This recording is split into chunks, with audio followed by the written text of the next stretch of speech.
Jeff from Two Hacks Garage. Well, back on Jumping Jack Flash at Jimmy's, busy as hell as usual. Lots of work been going on, lots of small things, lots of those little things that take time. Recently, what we did, well, we got the front engine mounts made and we got the motor plate made. That was a whole lot of work. Luckily, we bought that 26 by 26 inch piece of 1/4 inch aluminum because we had enough extra. What we're going to do in this video, well, we need to build a pinion support for this. Let me show you what's going to go on with that just here in a second. But basically, the pinion support is going to go down to the chassis and hold this into place. It's already held in here with chromoly, bolted in. But you know what? You got to have something up front here. So what I'm going to do, guys, I'm rambling. Jimmy's talking. We got a whole lot of work to do. We've been really busting our asses on this night and day, night and day. It's been a whole lot of work. But as you can see, we're making a whole lot of results. With that, let me show you what we got going on with building a pinion support for Project Jumping Jack Flash. See you in a few. All right, so if you look here, guys, here's your actual pinion in here, and we put the pinion support bar on the bottom. As you can see, it was here before, but we actually got it in place where it needed to be. So what you do is we're going to use a piece of that 1/4 inch aluminum plate that we had left over from our engine plate and our engine mounts. And what you do is you make it so it's going to connect to this bottom bar here, which is the pinion support bar that ties directly to the frame, and it goes over this. And basically, it doesn't go behind, it actually goes in front. So it's an actual support that goes in there. What Jimmy's doing now is he is actually measuring that. I'm going to show you something kind of neat how we're doing this.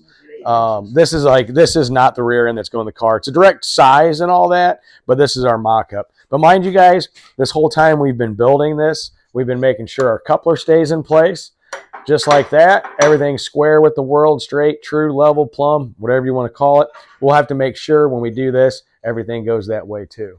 Let me show you what Jimmy's got going on. All right, so what Jimmy's doing is he's getting everything measured and roughed into place. Again, like with everything else, we're using the Dykem layout fluid, the spray kind. Allows you to be able to lay something down, scribe it, and see the marks. So yeah, right now he's got the square size he's already measured for of what he wants to use for that support. One thing I do want to show you now is how he's going to actually transfer that. We actually have one of the shim gaskets that are out of one of these 9 inches. It's going to make for a really good template when we go to build that plate. So Jimmy is getting, mind you, with this, there is a rotational pattern with these bolts. They're not all the same. So what he's doing, he's figuring that out right now. And he will take that, once he knows which is the top and how that applies there, he's going to take that and he will transfer it down there over to the plate, scribe it into place, and guess what, guys? We'll get our pinion support made and we'll get it in there. With that, I'm rambling. Jimmy's working. We need to get to work. See you in a few.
So as usual, cardboard does come in handy. Always save it. So Jimmy made a template and we determined, if you look here on this, the pinion here, it's got a radius. So when we're building our support, we got to make sure that we don't build it too wide where it's actually going to get in that radius there. So Jimmy made a cardboard template and we determined the hole size we need. So with this now is we're going to need to transfer this. We're going to need to know where our holes line up for the actual pinion because they are different, and get all that transferred so we can make a pinion support. See you in a few. I know a lot of people ask when I was showing pictures of sitting in there from behind, how do you protect your nuts Well, Jimmy and I were just talking about that, and off our pinion support. So you see we have our coupler here. This was designed for top fuel. This is really solid steel along with this. And we're running a small block Chevy, 4 9-inch. The likelihood of actually breaking this and losing your nuts is kind of nil to none. Well, to start with, if your nuts are clear up there, you're in trouble because they're going to be parked back here behind the rear end, and you better not have them up here. Yeah, so if your nuts are there anyway, you're in trouble. But anyway, just to be on the safe side, a lot of these do have a protective tubing. This is a big chunk of probably 120 thick steel. So we're going to use this, and it's going to, or sorry, it's aluminum. It's going to be fabricated to that pinion support, and it'll go over the coupler and all that. So we're just going to call this the nut saver. All this is basically for is, for some reason, but everything's smooth here, but for some reason, and some of the older cars used to have U-joints in them, so it's to keep from winding your pants legs up or something in it, or rubbing a burn spot, so to speak, road rash on your leg. And if you was to get into it, that's the only thing that guard's for. It's really, they run these couplers, the same identical couplers, maybe not for the Power Glide, but the same coupler design is definitely the one in the rear end for top fuel cars. And they're punching way more horsepower than the small block Chevy's going to. But we're going to go ahead and call this the nut saver because it's a cool name. And just so you know, I broke a spool in two on my Dragster in the early 2000s. It was a 1971 car. It had a 57 Olds rear end in it. I twisted an old Henry spool in two. The only thing that ever happened to put a few pimples on the back of the rear end housing. Nothing's ever come out. I've cleaned the teeth off of ring gears, pinion gears over the years, broke ring gears, broke pinion gears because they were just old, like the 48 to 53 or 56, whatever it was, maybe 49 to 56.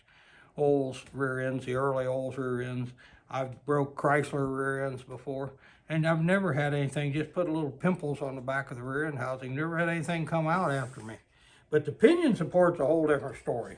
You shear the bolts on the rear end, mounting plates here where it bolts to the chassis, which these have to be drilled out and upgraded to 3/8 because this car was built before they're 3/8 now. They have to be upgraded to 7/16.